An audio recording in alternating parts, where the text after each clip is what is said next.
She was just doing yoga on her own dock. Until HOA Karen called the cops and accused her of trespassing on her own property. What happened next will leave you speechless. Hit subscribe for justice stories. At first, Naomi didn't even notice her. She was mid-pose, arms extended, breathing deeply, when she heard the sound of heels clicking against the wooden dock. Naomi opened her eyes, startled to see Karen standing there with her arms crossed.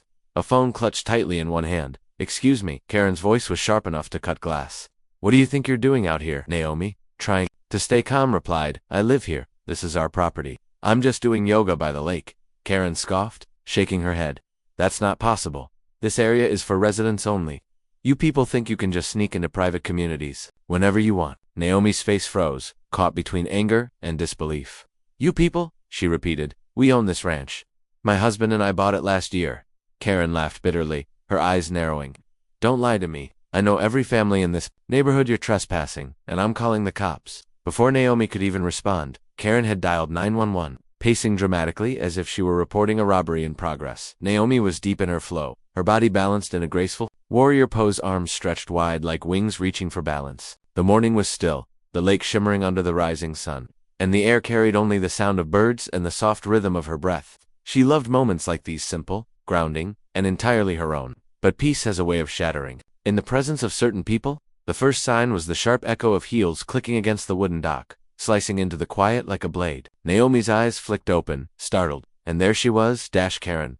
Karen stood tall and rigid at the edge of the dock, her short blonde hair immaculately styled as though she had spent hours preparing just to step outside. She wore her signature chocolate brown pant coat, pressed so neatly it could have been used as a mirror, and her arms were crossed tightly across her chest, her entire posture screaming confrontation. In one hand, she clutched her smartphone like a weapon, her thumb hovering above the screen, as if ready to unleash authority at the slightest provocation. "Excuse me." Karen's voice cracked through the air, sharp and cutting, commanding. "Immediate attention." Naomi, still half in her pose, blinked at her, caught between surprise and confusion. Slowly, she straightened, lowering her arms and taking a breath, reminding herself not to react too quickly. "Yes?" Naomi asked, her tone calm but cautious. Karen tilted her head, eyes narrowing as she looked Naomi up and down, her expression full of disdain. "What do you think you're doing out here?" she demanded, her voice dripping with accusation. Naomi swallowed her irritation, fighting to keep her composure.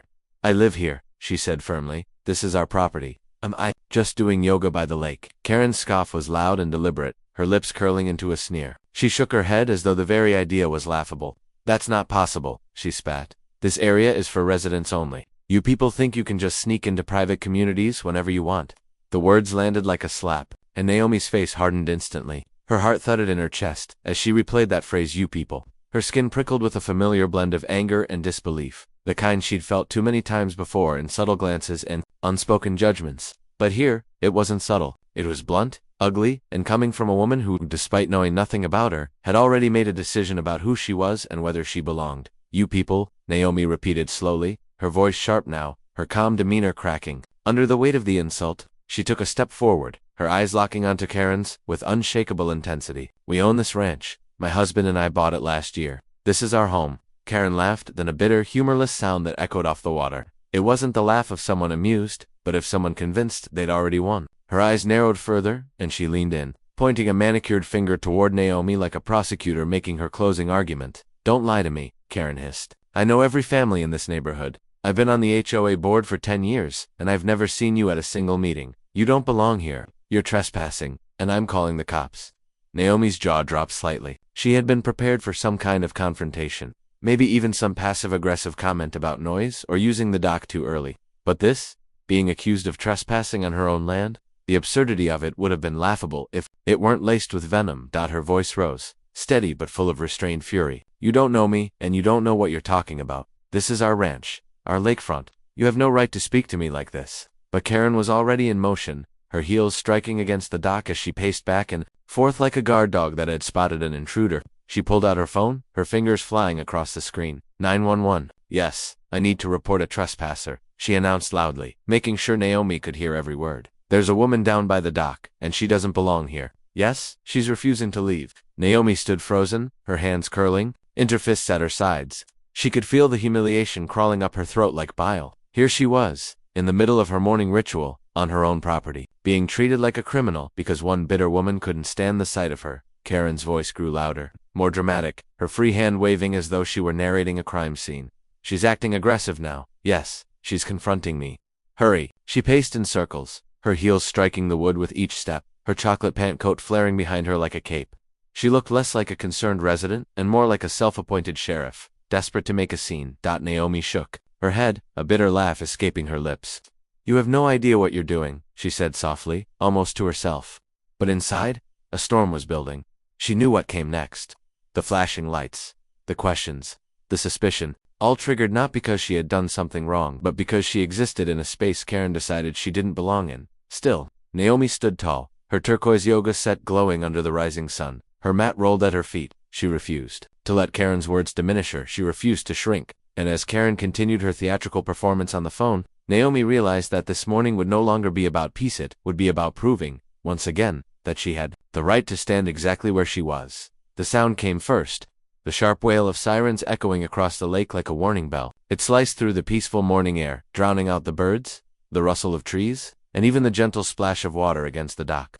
Naomi's chest tightened as the noise grew louder, and she could see the red and blue lights flickering. Between the gaps of the trees, she stood her ground, arms folded tightly across her chest, her turquoise yoga outfit glowing in the sunlight, a stark contrast against the hostility swirling around her.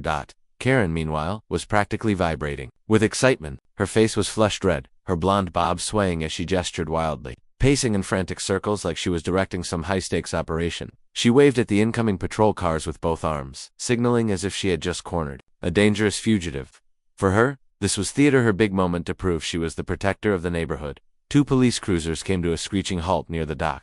Gravel crunching beneath their tires, the doors flew open, and 3 officers stepped out, their hands naturally hovering near their belts as their eyes scanned the scene.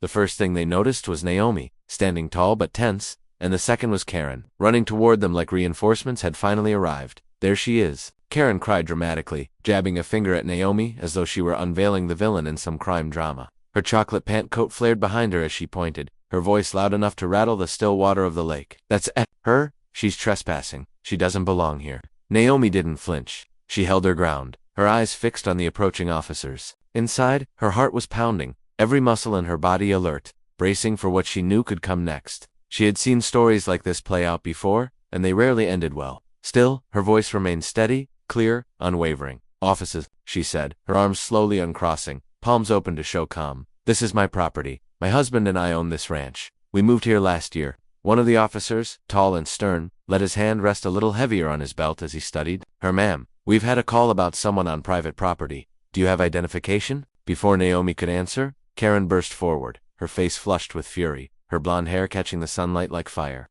She's lying, she barked, practically foaming at the mouth. Don't believe her. People like her don't live here. She's making it up. The venom in her words was unmistakable. It wasn't just about property lines, it was about who Karen believed deserved to stand on that dock. The officers exchanged quick glances, the weight of Karen's words hanging in the air like smoke. One officer sighed, his voice measured but firm. All right, ma'am, let's see some ID. Naomi's fingers twitched toward the pocket of her yoga jacket lying on the dock chair nearby, but she hesitated. It wasn't the request itself, it was the principle. This was her home, her sanctuary, and yet she was being treated as though she had wandered into forbidden territory. Her voice, still steady but edged with frustration, broke the silence. I'll show you my ID, but let me be clear, this is my property. I don't need to prove my right to be here to her, or to anyone. At that moment, the sound of a screen door slammed from up the hill near the house. Footsteps thundered against the wooden stairs leading down to the dock, and then my voice cut through the tension like a blade. Hold on, I shouted, my chest heaving as I jogged down toward them. She doesn't need to prove anything to you. This is our home. The officers turned to face me, sizing me up, their stances shifting ever so slightly as they measured. The new arrival, Naomi's shoulders relaxed just a little when she saw me, but her eyes still blazed with frustration. Karen, however, wasn't finished. She threw her arms up in disbelief, practically shrieking, "Oh, this is ridiculous. You expect us to believe you to own this entire ranch? I've lived here for years, I know everyone. They're lying." I stepped onto the dock, my boots thudding against the wood, and locked eyes with the lead officer. "Sir," I said firmly, my voice low but unwavering, "we are the legal owners of this property. I can walk back up that hill and show you the deed right now if that's what it takes." I turned slightly, pointing toward the house where the front porch overlooked the lake. "That's our house. We bought it fair and square." I jabbed a finger toward Karen, who was now fuming. doesn't get to dictate where we belong. The officer with the notepad glanced down at Naomi's ID, then back up at me. His eyes softened slightly as the address matched the one in his system. It does check out, he muttered to his partner. Karen gasped, her face contorting into disbelief. What? That's not possible? No. You're making a mistake. People like them don't live here. They don't attend the HOA meetings. They don't follow the rules. The officer turned to her now, his patience wearing thin. Ma'am, their identification matches the property address. This is their home. His tone was firm, signaling the conversation was over. But Karen wasn't one to back down easily. She threw her hands into the air, spinning toward the officers with a look of outrage. You're just going to let them get away with this. You're going to let them stay. Naomi finally stepped forward, her eyes steady, her voice calm, but sharp enough to pierce the chaos. Stay, Karen. This is our land. We're not staying. We're living, whether you like it or not. The officers shifted, clearly uncomfortable with how quickly the situation had escalated. One of them gave us an apologetic look, his body language softening. Folks, he said, we just respond to calls. We see now it's your property. Sorry for the misunderstanding.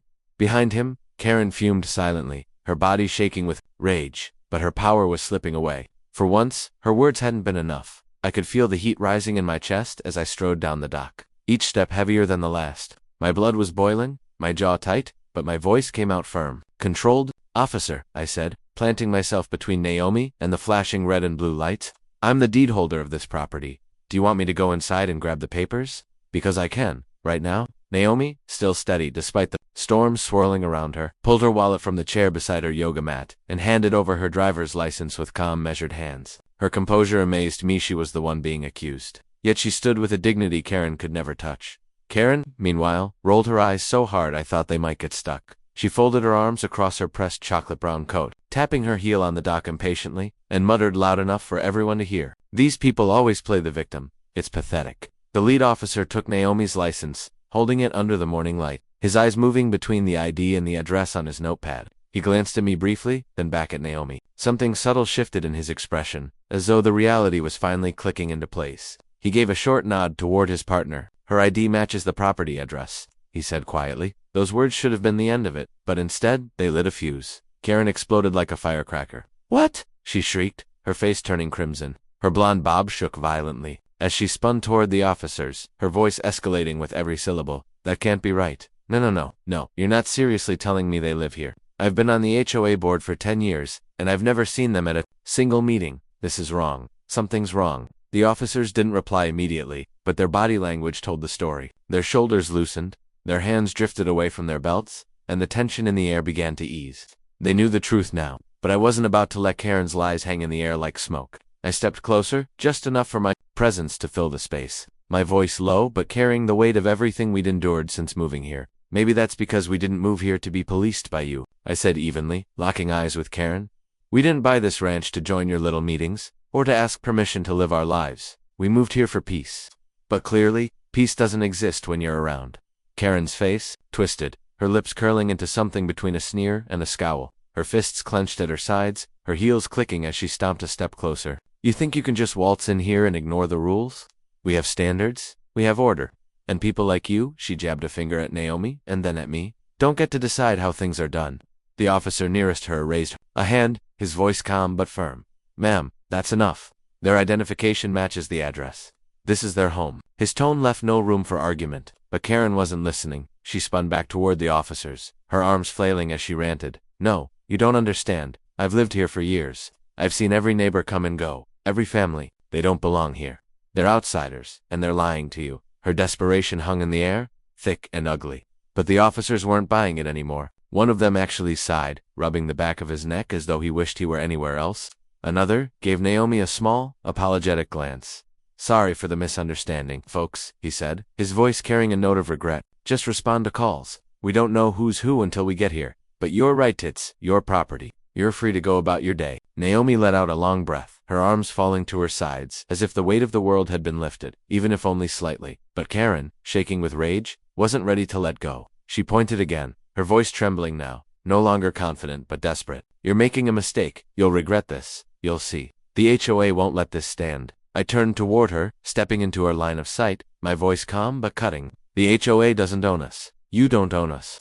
And if you try to harass my wife again, you'll be the one answering questions to the police, to the law, not us.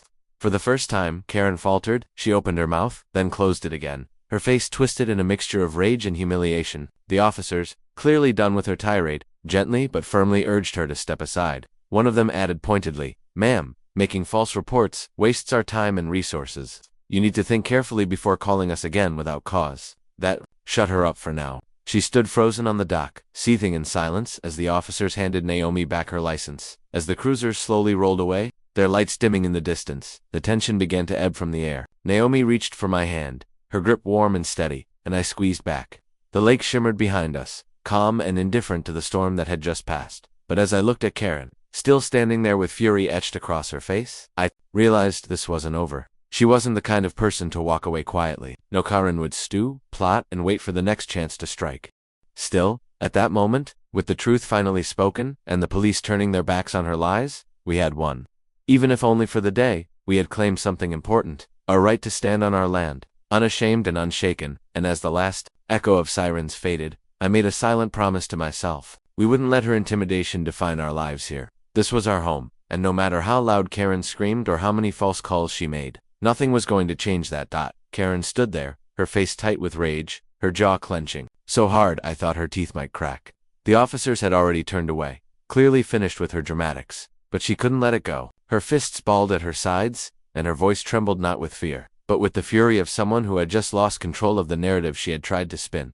"This isn't over," she hissed through gritted teeth, her eyes darting between me and Naomi. "I'll have the HOA review this.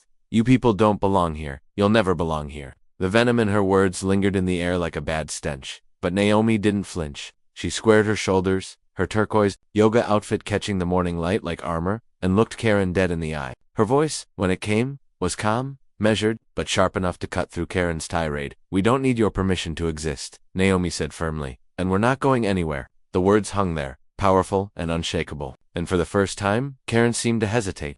Her mouth opened, then closed again, her mind scrambling for another insult, another weapon. But nothing came. I stepped forward, my presence blocking Karen's path to Naomi, my voice low but deliberate. "And let me be very clear," I said, my eyes locked on hers. "If you harass my wife again, you'll be the one dealing with the cops, not us. You understand?" Karen blinked, her lips twitching, but the fire in her eyes didn't fade. She muttered something under her breath, incoherent and bitter, before spinning on her heel and storming off down the dock. Her heels clicked against the wood in rapid, angry strikes until she disappeared back toward the neighborhood. Even then, the air seemed charged. Like the storm clouds she left behind still lingered. The officers, by now, were already back in their cruisers. One of them gave us a quick, apologetic nod before driving off, leaving only the faint echo of gravel crunching under tires. And just like that, the dock was quiet again. No sirens, no shouting, no accusations. Just the soft sounds of water lapping against the shore and the distant calls of birds. Naomi exhaled slowly, her hands dropping to her sides, the tension draining out of her body like water from a broken dam. She turned to me, her eyes steady, but tired. "You know," she said softly, "I was just trying to start my morning with a little peace, and she had to turn it into this." I reached for her hand, squeezing it gently. "That's what people like her do. They thrive on control, on intimidation, but you didn't let her win." Naomi gave me a small smile, but it didn't last long. She looked back out at the lake, the sun now rising higher, painting ripples of gold across the surface. After a long pause, she bent down and picked up her yoga mat. For a moment, I thought she was packing it away, ready to retreat inside, but instead, she unrolled it again right where she had been standing before the chaos erupted. She set it down on the dock, smoothed the edges with her hands, and looked at me with a glimmer of determination in her eyes. "You know what?" she said, her voice stronger now. "I'm finishing my routine. She doesn't get to take this from me." And with that, Naomi stepped back onto her mat, raising her arms skyward, her body flowing gracefully into her next pose. The sun caught her skin, her silhouette framed perfectly against the water, as if the lake itself were standing with her. I stood back, watching, a deep sense of pride welling in my chest. Here was my wife, accused, harassed, humiliated in front of strangers, and yet she refused to let Karen's poison define her. She claimed her peace back, not with anger or bitterness, but with strength and grace. The contrast was almost poetic. Just minutes ago, the dock had been filled with chaos. Karen's shrill accusations, the heavy presence of the police, the ugly weight of suspicion, and now, it was filled with silence, serenity, and the steady rhythm of Naomi's breathing. Knew Karen would be back. People like her never truly disappeared. She would find another excuse, another way to try to assert her control. But watching Naomi reclaim her morning, I realized something important. Karen's power only existed if we gave it to her. and Naomi had just proven that she wouldn't. As Naomi flowed into her final pose, her eyes closed, her face serene, I felt the knot in my chest finally loosen. I stepped closer, kneeling beside her mat, and whispered, "This is why we moved here, for moments like this. Not for her, not for them, for us." Naomi opened her eyes and gave me a smile that could have lit the entire lake. "Exactly," she said softly. "And no one, not even Karen's, going to change that." The dock creaked gently beneath us. The water sparkled in the growing light. And for the first time since the sirens had shattered the morning, I felt a sense of calm. Return. Karen could stew, plot, and complain all she wanted. But at the end of the day, this was our sanctuary, our land, our peace. And as Naomi returned to her meditation, her breathing steady, her body still, I made a silent promise. We would not let Karen or anyone rob us of our joy. Not today, not ever, because this was more than a house, more than a ranch. It was our home. And no HOA Karen in the world was going to take that away.